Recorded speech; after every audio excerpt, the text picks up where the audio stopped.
No niin, tänään ajattelin ottaa esille muutama asia siitä, miksi yrittäjän tulisi tehdä osakassopimus. Osakeyhtiölaki säätelee osakkaiden välisiä suhteita varsin vähän.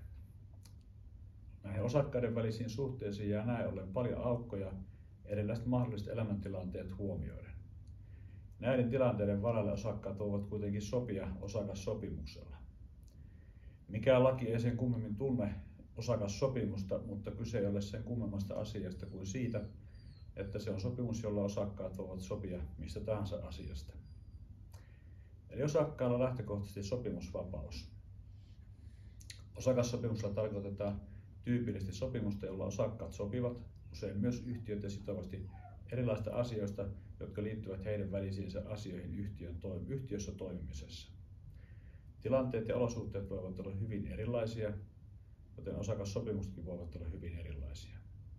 Hyvä tilanteeseen sopiva osakassopimus lähteekin siitä, että osapuolet pystyvät mahdollisimman käytännönläheisesti ajattelemaan erilaisia uhkia ja riskejä, erilaisia vastaan tulevia tilanteita ja miten niitä voi ennakoida.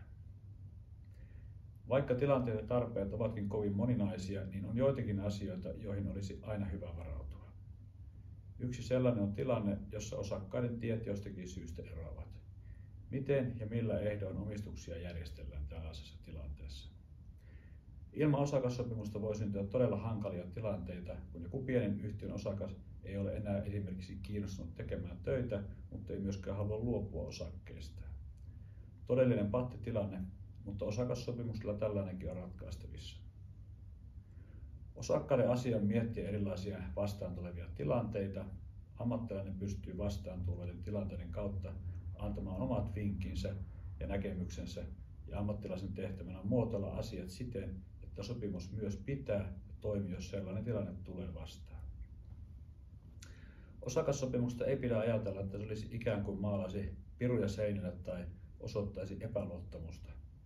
Pikemminkin on syytä ajatella niin, että kun asiat on valmiiksi mietitty, niin jos sitten tulee vastaan jokin yllättävä tilanne, on tuolloin helpompi edetä ja todennäköisesti tiet ovat varmemmin hyvissä merkeissä. Kun asiat on hoidettu, on helppo keskittyä olennaiseen eli yrittämiseen.